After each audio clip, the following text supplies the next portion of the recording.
menjelaskan terkait rencana pembelajaran semester dan rencana pelaksanaan pembelajaran dari mata kuliah yang saya ajarkan, yaitu rekayasa perangkat lunak.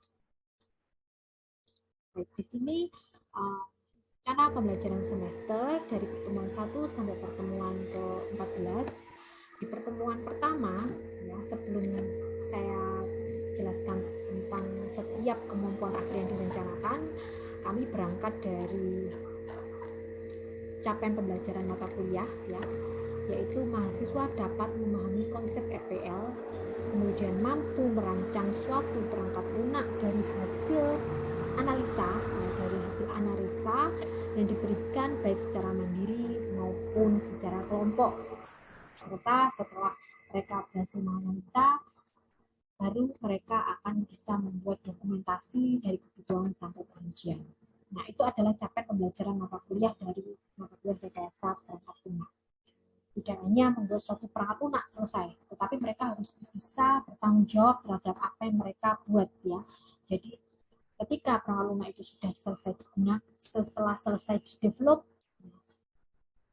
akan turun tangan ke pihak lain, itu akan lebih mudah di-reuse, akan lebih mudah untuk dikembangkan. Seperti itu.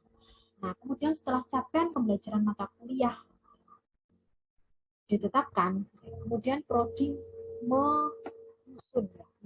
membreakdown dari capaian pembelajaran mata kuliah itu di breakdown ke sub JPMK atau biasa kita gunakan sebagai acuan untuk kemampuan akhir yang direncanakan pada setiap pertemuan dari mata kuliah ini, di mana diantaranya adalah yang pertama mendeskripsikan atribut perangkat lunak yang berkualitas. Jadi sebelum kita membuat suatu perangkat lunak, kita harus tahu apa sih poin-poin, gitu ya, poin-poin dari perangkat lunak yang berkualitas itu seperti apa, sehingga kita bisa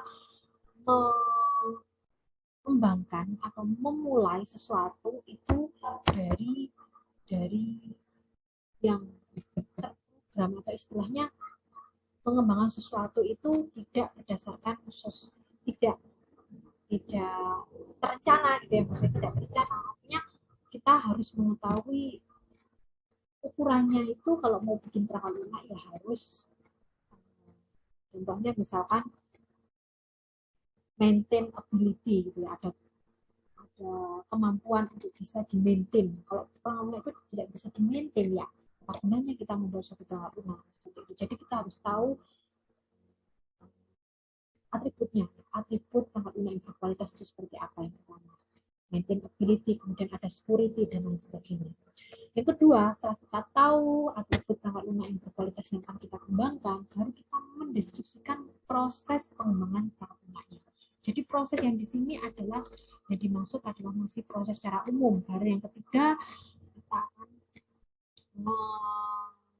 saya akan menjelaskan tentang contoh-contoh model-model proses pengembangan perangkat lunak. Ada macam-macam, ada prototyping, ada waterfall, ada spiral, ada incremental, ada apa namanya, prototyping sudah, ya. Kemudian menganalisa studi kelayakan suatu perangkat lunak berdasarkan masalah yang diberikan. Nah, studi kelayakan ini digunakan supaya kita tahu bahwa perangkat lunak ini layak nggak sih nanti dikembangkan, atau malah merugikan suatu organisasi. Seperti itu. Tentunya nanti akan menggunakan tools, ya, tools akan kita gunakan nanti berupa pieces atau menggunakan telos, gitu ya. Yang kelima, mengambil keputusan dalam pembuatan perangkat lunak dengan menggunakan teknik estimasi. Jadi pada saat kita sudah mengidentifikasi atau menganalisa studi kelayakan dari proyek pengembangan perangkat lunak, nah kita harus juga mengetahui teknik-teknik estimasi yang akan digunakan, ya, dalam mengembangkan perangkat lunak. Nah, itu sangat penting. Karena apa? Karena kalau kita sudah tahu, oh, perangkat lunak ini layak ini untuk dikembangkan, nah kita harus tahu perangkat lunak yang akan kita kembangkan ini kompleksitasnya sejauh apa sih, jadi kita bisa tahu kapasitas kita untuk mengembangkan.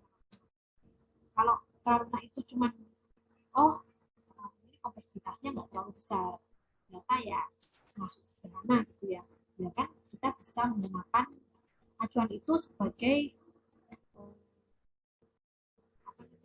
ukuran ya, kira-kira waktu pengerjaannya berapa bulan, kemudian butuh orangnya berapa banyak dalam 1 bulan, seperti itu. Itu contoh teknik estimasi. Nanti akan dikenalkan beberapa macam teknik estimasi dari estimasi untuk kompleksitas ya, kemudian teknik estimasi untuk mengukur apa, misalkan secara waktu, kemudian secara usaha itu bisa orang dalam 1 bulan itu butuh berapa orang dalam mengembangkan perkebunan tersebut. Kemudian setelah mengetahui teknik estimasi, mahasiswa diwajibkan untuk bisa membuat software requirement system. Jadi semacam dokumen software requirement system. Nah, dengan model pendekatan analisa terstruktur. Nah, di sini analisa terstruktur tentunya sudah dikenalkan, sudah diajarkan di mata kuliah analisa desain sistem informasi. Makanya mata kuliah analisa desain sistem informasi itu sebagai mata kuliah prasyarat sebelum mahasiswa mengambil rekayasa perangkat lunak. Jadi mahasiswa harus sudah lulus mata kuliah analisa desain sistem informasi sehingga mereka bisa menyusun dokumen software requirement system sampai ke tahap pengujian. Nah, itulah pengembangan akhir yang direncanakan dalam mata kuliah rekayasa perangkat lunak. Nah, di sini saya menggunakan referensi berupa Software Engineering of Practitioners Approach tahun 2015 oleh Pressman, dan kemudian pada asesmen saya menggunakan beberapa asesmen yaitu tugas, kuis, UTS, UAS, dan proyek. Tugas yaitu setiap pertemuan saya menggunakan tugasnya sekitar 15% ya untuk persentase penilaiannya, kemudian kuis sebesar 10%, di mana kuis ini akan dilakukan pada saat sebelum UTS dan setelah UAS. Nanti akan ada 2 kuis, nanti akan diambil yang terbaik, ya nilai yang terbaik. Kalau nilainya di kuis kedua lebih jelek, ya saya akan tetap menggunakan nilai terbaik. Kemudian UTS sekitar 25%, kemudian UAS 35%, dan proyek 15%. Nah, proyeknya proyek apa? Ya proyek terkait dengan pembuatan dokumen SRS ini, karena SRS ini dengan semua materi yang sudah saya jelaskan sebelumnya sampai ke tahap pengujian. Dilakukan secara individu ya, tentunya sekitar persentase penilaiannya sebesar 15%. Nah, di sini juga ada mata kuliah prasyaratnya yaitu analisa dan desain sistem informasi.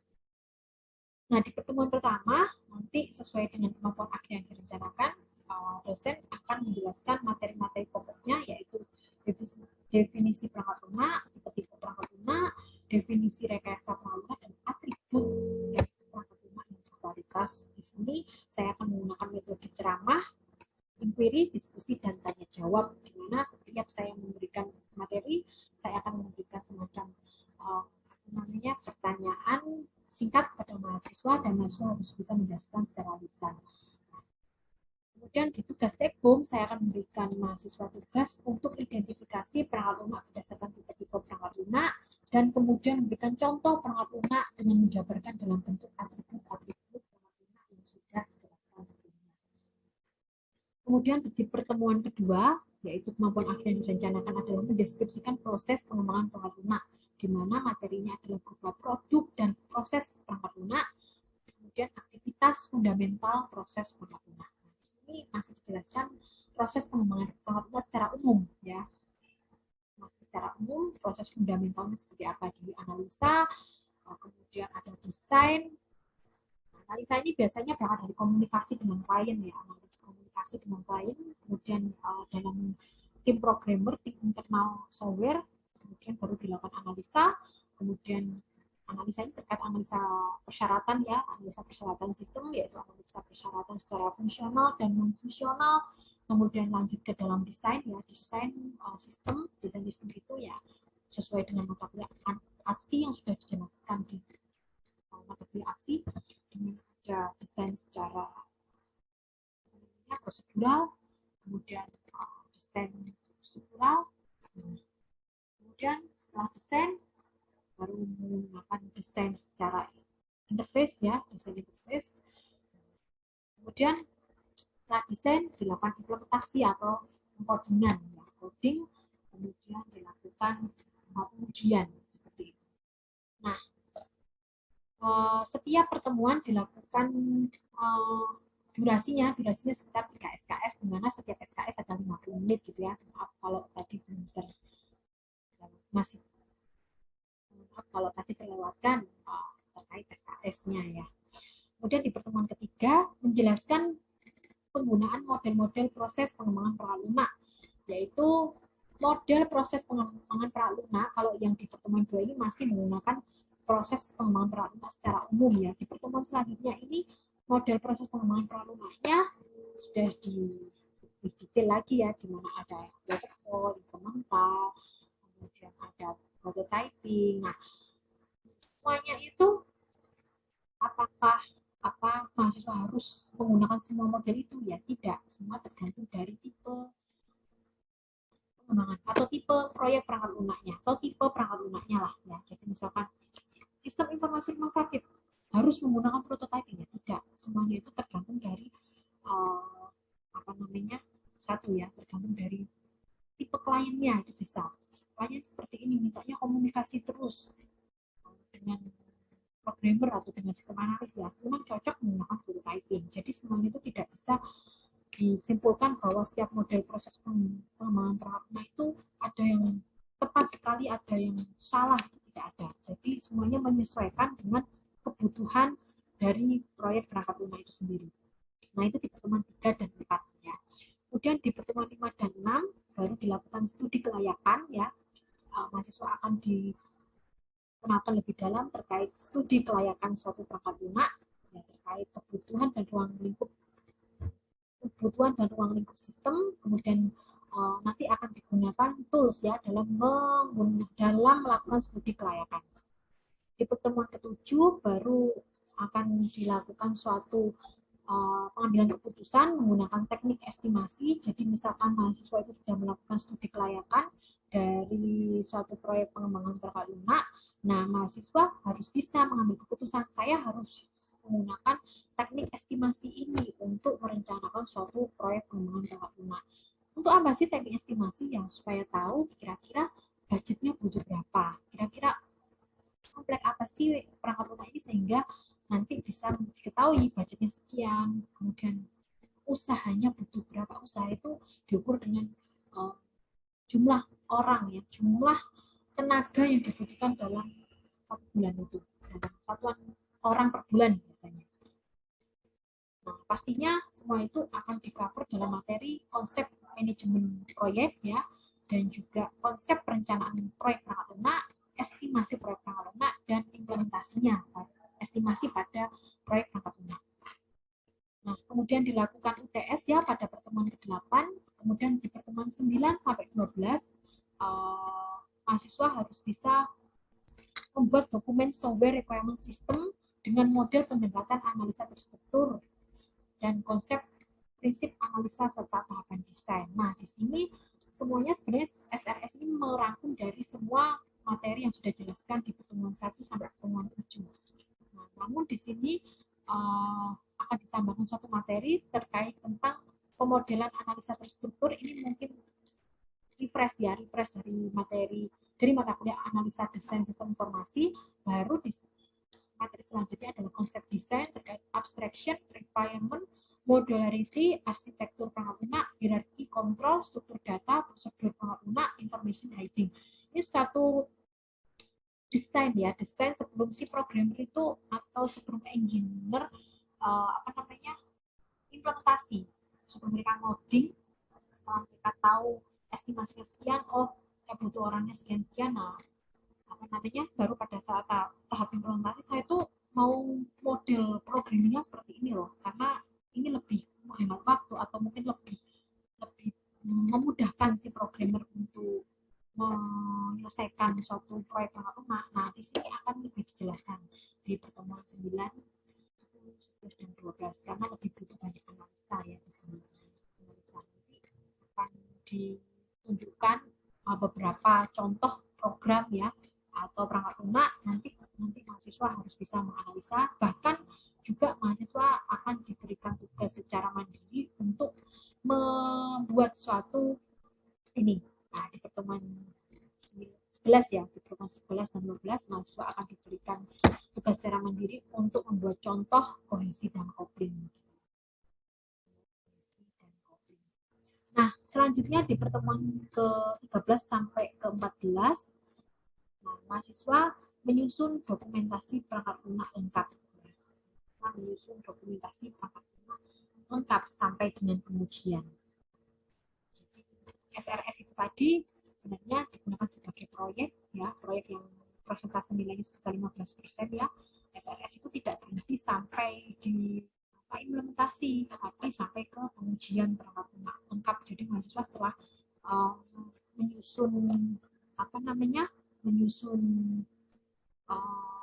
model prosesnya yang saya gunakan ini, kemudian estimasinya saya menggunakan ini. Nah, setelah itu implementasi kan, oh nanti ya codingannya tidak semua harus ditunjukkan di dalam SRS ya, fungsi-fungsi tertentu aja, yang penting-penting aja, baru nanti pengujiannya kira-kira menggunakan pengujian apa yang cocok. Nah, pengujiannya di sini tidak hanya pengujian whiteboard texting, tidak, harus disertakan contoh satu fitur atau mungkin beberapa fitur gitu ya, yang tunjukkan juga cara-cara pengujiannya. Jadi misalkan fitur login gitu ya, nanti metode pengujiannya menggunakan whiteboard testing, skenario ujinya seperti apa, kemudian kasus ujinya, hasil yang diharapkan seperti apa, dan hasil secara nyatanya, hasil kenyataannya seperti apa, sehingga bisa tahu kesimpulannya, hasil pengujiannya gagal atau sukses. Nah, itulah materi atau penjelasan ruang lingkup dari mata kuliah rekayasa perangkat lunak ya. Mungkin sebenarnya saya share, saya berikan sebenarnya penjelasan saya tadi juga menyinggung tentang RPP ya, rencana pelaksanaan pembelajaran yang dilakukan tiap pertemuan. Nah, kemudian dalam setiap pertemuan ya, dalam setiap pembelajaran di kelas, karena saat ini situasinya masih pandemi, masih COVID ya, nah sehingga kami pada saat pembelajaran di kelas ya, kami menggunakan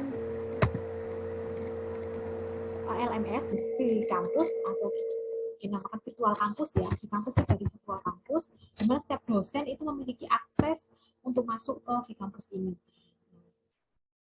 Tidak hanya dosen, mahasiswa juga, karena pastinya mahasiswa butuh untuk mengambil materi, mendownload materi, dan juga mengunggah tugas ke sini. Jadi saya akan login sebagai dosen. Nah, di sini akan ada beberapa menu yang bisa dilihat ya. Di sini ada tentang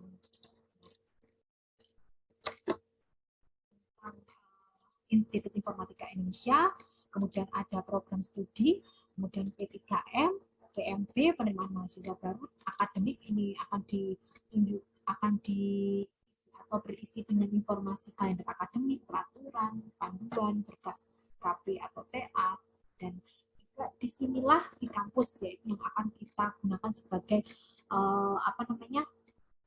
kegiatan pembelajaran setiap pertemuan di mata kuliah, di setiap mata kuliah dosen di Institut Informatika Indonesia. Nah, ini adalah mata kuliah yang saya ampu, di mana mata kuliah yang saya gunakan untuk ini adalah rekayasa perangkat lunak ya di sini. Nah, sebelum semester awal gitu ya, pada saat pertemuan pertama sebenarnya kita harus membuat kelas ya, harus membuat ini, membuat kelas. Sebelum saya mengetahui saya mau ngajar rekayasa perangkat lunak, sebenarnya harus membuat mata kuliahnya di sini, rekayasa perangkat lunak seperti itu ya. Kemudian dipilih nama dosennya, kemudian diisi kontrak kuliahnya, yaitu terkait deskripsi, tujuan, manfaat, referensi, dan penilaian yang sudah ditetapkan berdasarkan RPS ini tadi. Nah, kemudian saya kembali lagi di mata kuliah saya. Nah, mahasiswa kemudian bisa join ya, bisa join ke rekayasa perangkat lunak dengan memilih sebagai kelas, memilih memilih join ke rekayasa perangkat lunak atau kelas rekayasa perangkat lunak. Nah, di sini saya memilih beberapa uh, menggunakan beberapa menu untuk membagikan beberapa link kepada mahasiswa seperti WhatsApp untuk komunikasi terkait tugas, terkait nanti misalkan ada kuis atau mungkin ada info-info yang penting terkait pembelajaran. Nah, saya membuat suatu WhatsApp group ya, kemudian mereka bisa mengklik di sini, bisa join di sini. Kemudian ini adalah link video yang akan digunakan untuk setiap pertemuan ya, sehingga mahasiswa bisa akses di sini. Di sini diberikan kebebasan, kita pakai Zoom bisa pakai Google Meeting ya. Di sini saya menggunakan Google Meeting ya. Ini linknya, mahasiswa bisa join di sini. Nah, di sini adalah beberapa materi yang sudah saya upload untuk atau mungkin sebelum perkuliahan dimulai itu harus mengupload materi. Perkuliahan mau dimulai mengupload materi. Kemudian untuk tugas juga setiap pertemuan saya selalu memberikan tugas ya, tugas harian untuk sesuai dengan rencana pembelajaran semester yang sudah saya jelaskan tadi. Nah,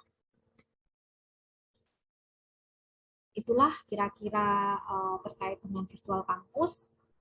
Oh ya, juga pada saat UTS sebenarnya juga dilakukan di virtual kampus ini. Jadi ketika mahasiswa akan melakukan apa namanya, akan melakukan UTS, nah di sini akan ada satu namanya soal gitu yang bisa mereka download, kemudian mereka mengerjakan. Di sini akan diberikan suatu deadline. Ya, di sini bisa diatur ya untuk deadline-nya. Jadi saya jelaskan dulu, nanti saya terlewatkan. Nah, di sini misalkan saya membuat suatu atau mungkin bagian administrasi gitu ya, mengupload suatu soal UTS, di sini gitu ya. Nah, nanti bisa dipilih berkas UTS-nya, silakan diupload gitu kan ya. Nah, baru nanti setelah itu bagian administrasi, biasanya administrasi kemahasiswaan gitu, atau bagian administrasi akademik ya, akan menambahkan tugas di sini sehingga mahasiswa bisa mengupload UTS-nya di sini, kemudian ditentukan judulnya apa, deskripsinya apa, kemudian unggahnya melalui Vkampus. Kalau penyerahan langsung ya penyerahan langsung, tapi kan kita masih online ya, jadi Vkampus. Nah, ini tanggalnya adalah untuk menentukan deadline. Jadi kalau deadline-nya misalkan sekarang tanggal 20, terus saya setting sekarang jam 1.53, pengumpulannya jam 14.00, ya nanti setelah jam 14.00 udah nggak bisa upload lagi mereka yang sudah artinya sudah selesai, nggak bisa diupload lagi. Jadi contohnya seperti ini, selesai, nggak bisa masuk upload karena sudah melebihi deadline yang sudah ditentukan oleh dosen. Seperti itu kira-kira terkait sama tugas, sama UTS, dan juga mekanisme untuk upload materi dan juga mahasiswa dalam mengunggah tugas dan mendapatkan materi di virtual kampus. Nah, untuk URL-nya adalah akses LMS-nya ricardo.ac.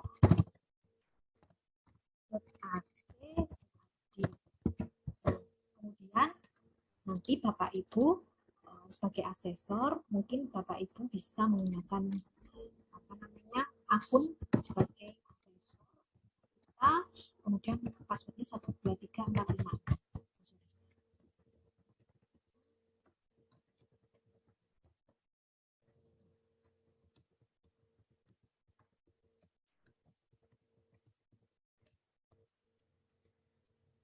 Nah, di sini Bapak Ibu bisa masuk ke Vkampus ya, nanti tinggal join aja, misalkan join kelas saya.